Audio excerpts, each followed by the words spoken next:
The needs are as unique as a menu of flavors and requires thoughtful innovation to help an industry so deeply impacted by the pandemic. This is why today we're speaking with Taylor Cartmill. Taylor spent 18 years in the industry before becoming an onboarding specialist with CareerArc. We're going to discuss her perspectives on the restaurant industry, peculiarities of recruiting for it, and how she brings her A game back to her new work because she understands the age-old problems and is excited to support with new age solutions.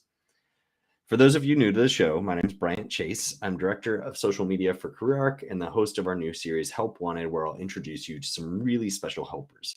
We chat about how their personal lives impact their professional lives and how all that circles back to ultimately benefit the recruiting, talent acquisition, and employer brand specialists of the world.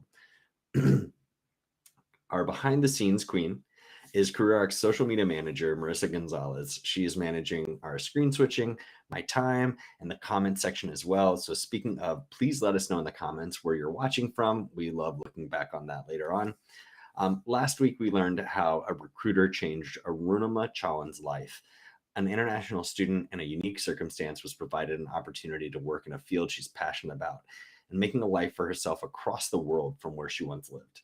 It's inspiring, motivational, and full of good feels. Marissa's going to drop the link in the comments below.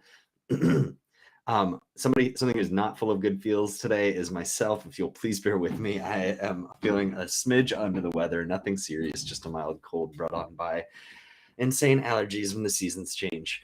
So please bear with me. I know I'm really excited to talk to our guest today. Today we're speaking with Taylor Cartmill, who has an extensive experience in that restaurant industry. Her first person's perspective is a joy to listen to, and she brings that experience to her current role as CareerArc's onboarding specialists. Taylor, I'm really happy to have you joining today. Welcome to the show. Take a moment to tell everybody where you're joining from and how you got started in your career. Awesome. Thanks, Bryant. Hi, everyone. I'm so excited to be joining you. Today, I am here in Los Angeles, and I am a little bit nervous. The first time I've been on a live, so bear with me. I am a talker, so Bryant, if I get a little out of control, just reel me in. Ready? You're ready? Okay, great. Yeah, you're a good talker. I've had two. It's fine. I've had two career starts. So my first career, like Bryant said, was in the restaurant industry and in hospitality. I worked restaurants, hotels, and events. I fell in love with this industry from my mom. She's like the ultimate hostess. As a child, we always had like these really exciting dinner parties, and she would let me drink coffee and stay up late. And she was amazing. Were the good days. Yeah. Oh, yeah. When like coffee made you feel like you're living on the edge, right? Yeah. But I really loved her passion for serving and helping others. And I think that's how I got my start there. And my dad was like, you have to go to college and get a business degree. So we sort of meshed those two worlds in my first career.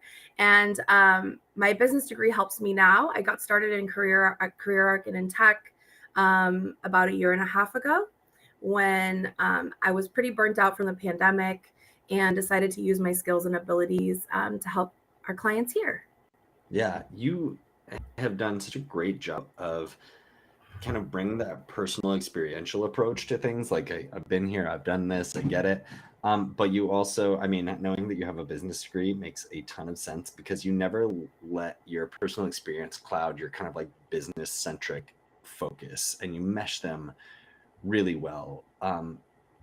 And you bring it back. You talked before, we always do kind of like prep talks leading up to these things, but you talked before about your problem solving mindset, and I want you to tell us a little bit about that. Yeah, I would be happy to. So I definitely am a solutions oriented person. And I think I learned this, well, from life in general, but I think also really early on in my hospitality career, I was given a job as a director of food and beverage. And I think that it was a great job, but I think I was way underqualified in some ways. And that job, I worked a lot. There was a lot of feedback that was given and a lot of mentorship. And I was taught really early on, like, if you have a problem, if you just continue to go to your boss with the problem, like, you're not helping the business, you're not growing the business, you're not thinking critically, and you don't look like you know what you're doing. You're just like a complainer, right? So I think I'm able to mesh these worlds of like what I feel passionate about and what I feel strongly about and business, because I approach situations from a business, from a problem solving standpoint. So instead of living in your problem and living in your negative emotions and sitting with that, I think those are all important things to do, but I think it's also important to, okay, like I feel frustrated, I feel angry, I feel overwhelmed. What's a real solution that can really help the business, you know? And I think if when you start to think that way and you start to think critically, you like will shine. You will go so far in your career. Yeah, I think sometimes people think that must be like out of their, oh, well, that's not my responsibility in my job to think about it from that perspective. But like it is, it always is. Like finding solutions to problems is always so incredibly helpful. I think And also people think that like no one will listen to them. Like yeah, it's not like, oh, I'm not a manager or I'm not a director or I'm not a VP, so like my ideas can't be heard. But that's not true. Like everyone has a voice and everyone can think critically, you know? yeah, I love how you bring that to the table here. And you know, they're not things that ought to be mutually exclusive either. So you have this experiential background, but then you also have the business mindset, and you now are in a role where you can speak on behalf of your clients to your company. How do you put that into action, and why has that become something that's important for you, or is that something that you kind of have made a name for yourself around? Yeah, I think that I am a deeply like empathetic person. And Mm, so this role allows me to tap into that empathy and to really feel like and understand what the client might be going through. And I think, yes, of course, I have firsthand knowledge as it relates to the restaurant industry, but it could be across the board too. Like if you work in healthcare, your issues might not be different, right? And yeah. so I think that in onboarding, I have this really unique ability and like I guess job you could say to be able to advocate for clients and really tap into what their struggles are and really be the voice for them. Like, hey, you purchased this tool because you have a need. Now let's use it to its fullest extent instead of just like transactional, I guess maybe is how I think of it. You know, And it's I funny. think also, Empathy. go ahead. Sorry, I was gonna say empathy kind of comes up a lot in this industry because I think as recruiters, we always feel for other people who are looking for roles and trying to get them into the space they need to be in. And Arden and I talked about it a few weeks back too, but it comes into like just a personal perspective of working with others and understanding their experience and separating that self out in a smart way with kind of like, you know, you can also be overly empathetic. And I think the focus on business and the focus on your own, you know, personal well-being too are great kind of balances to that sense of empathy that you talk about here. Yeah. I also think that like I think about this and we talked a little bit about this before too, Brian, as I think like change can be hard for people and like Hmm. implementing software can be feel really overwhelming. Like, oh my gosh, I have to do this thing that like yes, it's going to help me in my life, but right now is like not a priority.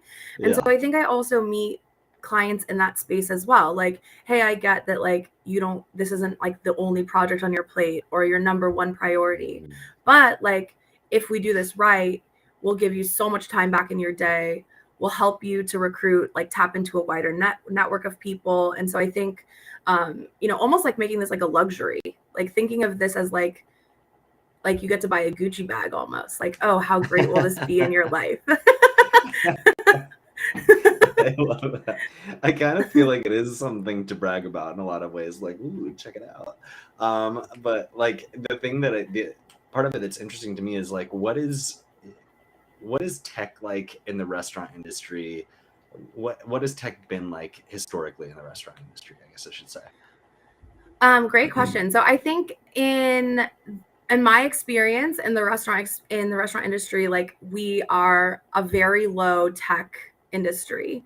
Mm, I think that technology can be expensive and restaurants operate in really low and really small margins.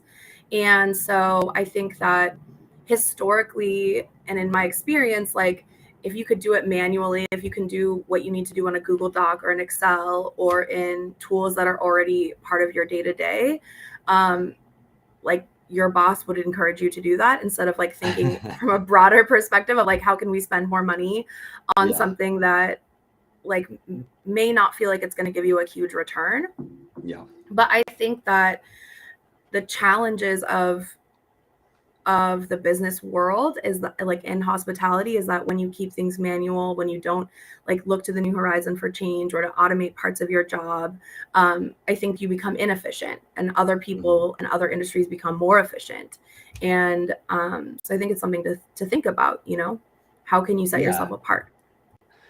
I love that because, you know, you mentioned too that you have some, when you're speaking with clients and you're advocating for them, you always give them takeaways throughout the onboarding experience. So to give you guys a quick like understanding of what Taylor does, actually, I'll let you do that. Taylor, tell them quickly kind of what your role is now. So you used to work in the restaurant industry, you have familiarity with recruiting there, and now what are you doing? Because you're advocating for our clients throughout the process, and you give them kind of advice and guidance throughout that process too. Yeah, so in onboarding here at CareerArc, after sales sells the tool to our clients, they come to me and I help them. We have another onboarding specialist on our team, so we both do the same thing, but they come to us and we teach them how to use the tool and how to configure their tool. And I like to say, like, we help them build the foundation for their house. So social media can be this like really overwhelming and scary thing to think about all at one time, especially when you don't speak social, like you're a recruiter and all you know is that you need your jobs out in the world and you need people to apply for them. But social media seems like how you hear about your best friend's vacation or this person you talked to in high school, their like kid that you don't care about. It doesn't seem like it's a place people are looking for jobs, you know? So our job is like to build the foundation of the house. So we want to pour like a nice foundation that's even, and it's really just so that you can set up then later on down the line, like, you know, the framing and eventually the drywall and the roof. And then, you know, maybe even add decorations later on. Yeah. So that's what I like to think about. So, and what are some of the things that you share with clients, like, as you're getting them started? So you're helping. A thing that I love about what we do is that social media is crazy. I've worked in social media for years and years and years, big companies, small companies, everything in between, from all different industries. And it is like, I work in it and it's overwhelming. And that's not something to say that's bad about me as a social media director and feeling that way. If anybody who works in social media tells you it's not overwhelming, they're lying. There's a lot. So true. But the good thing about it is that, like, we recognize we have a whole bunch of people who are familiar with it, and we recognize the most challenging parts, and we work to take that off of their plate. And we're like, you just get to do the easy parts. And one of the things that you always talk about is like, you get to tell clients, like, think about what the candidates think of you, and then also think about what do you want candidates to think of you. And that helps them figure out perspective about how they want to kind of appear on social. Tell me a little bit about that. Yeah, so I think this is especially true as it relates to recruiting post-pandemic, dare I say. I mean, COVID's not over, but feels like it is, right? In the remote and I world. think that, yeah, right. I think that in recruiting, there were certain industry since the pandemic happened, there were certain industries that were really hit hard. Hospitality, so specifically restaurants and hotels, definitely events for sure. Other industries too, like maybe retail, were hit really hard, and lots of people, like a mass exodus of people working in those fields, right? Yeah. And so when I onboard clients across any industry, but really when we focus on hardest hit industries and areas that have maybe the hardest recruitment, I like to teach my clients, like, think about what sets you apart. So are you a company that, like, when I was in the pandemic and working in restaurants, I worked for a restaurant group that paid all health benefits for employees who work 25 hours a week or more, which is pretty incredible. Like, that's definitely not the norm. And so how can we lean into that? How can, when we recruit people, when we put our jobs out there, how can we use that information to entice people to come? Something Bryant and I talked about, like, before, was, you know, there will always be a need for people who need a flexible schedule, who need to work nights or mornings because of family or school or other commitments. Maybe they need a side hustle because this world is crazy and, like, you can't have one job to pay your rent anymore. So I like to teach my clients. It's true though, right? Like it's crazy world. Mm-hmm. And Total side that's note, but just to put it in there, I was at a concert this weekend and my husband bought a danger dog in Los Angeles on the way out of the concert and it was $10. I was like, oh my God, I need a second job to buy danger dogs. yes. Well, I saw your pictures on Instagram. You went to see Florence and the Machine? I did, yeah. She's Oh, it looked amazing. so good. But so what you were saying before, like having those people who need those extra jobs for their concert festival fun or whatever it may be, whether they have a lot of kids that are trying to raise money for, whether they have a side project that they're really excited about reallocating money into. The thing that's interesting about restaurant recruiting that most recruiters might not get is that it doesn't happen on LinkedIn as much. So it makes every other social platform super valuable because you're finding people in all different walks of life from all different experiences on each of those platforms, and you can find them all in different spaces. And I think that's really, really a smart way to make sure you get in front of them with the message that they need to see to know, hey, okay, this company maybe they have 5 benefits that I don't care about, but they have this one that I really care about. So making sure that you're getting content out there that shares all those things in a consistent and systematic way is huge. So I think I'm also really something to think about in this same conversation is like Mhm. something that you might think is a negative or that might be perceived by like the greater population as a negative is something that like someone might think is a positive. So I think when I teach clients about this, it's not only about like what benefits do you have that are the best or what are your PTO packages or do you pay for your employees to have a child. Like those are just a small percentage of the things that you might really offer, but like leaning into like, do you need a flexible schedule? Do you want to work nights? Do you want to work weekends? Like, Oh having a yeah. tagline like work while others play is kind of cool. Like maybe someone isn't a super social being and doesn't have a lot of plans and wants to make some extra cash, right? So like Yeah. it doesn't I think this also relates back to like being a problem solver and like having that mindset of like nothing has to be totally negative. Hmm. Um and you can always find like I think my mom used to always say this when we used to go like to garage sales, like one man's trash was another man's treasure, right? Like I think it's kind of the Yes. same in recruiting. Like something that Yeah. might appeal to someone at a certain stage in their life, it might not appeal to somebody else, but that's okay. Like you're not trying to cast a net to recruit everyone. You're trying to Oh, cast a net totally. to recruit people who want to work for you. So Yep. think about that. Yeah, I think about that every time I go to the Rose Bowl flea market. Like, That's the best flea there's market ever. so much good stuff here. And that's really exciting. So all these things are super powerful. It's a great perspective for recruiters in the restaurant space or people who are high up in the restaurant industry to understand how quickly and effectively we can make this work for them. And we've been able to make this work for clients both small and big and unique, where there's complex circumstances as well. And I just love that we have this. So it is time to sign off. So I want to say a special thanks to Taylor. Thank you so much for helping us out. And thank you to Marissa, who's behind the scenes today. Marissa is going to share our LinkedIn contact information, and so that'll be up in the chat soon. If you guys have any questions, feel free to let us know. We love hearing from you, and we're thrilled to share next week's episode as well. Next week, we are talking, this is a different one. We're talking dirt bikes and discomfort with Jordan Mazon. I can promise you it is a recruiting conversation like you've never heard before. Jordan's thrill-seeking pastime is just as exciting as our conversation about the industry, and I can't wait for you to hear this fresh take on the complicated subject of recruiting in this day and age. So, Taylor, thank you again so much for joining us and sharing us your insights about the restaurant industry and recruiting within it. And hopefully we have you guys all back next week for Jordan's episode. So talk to you then. Awesome. Thanks.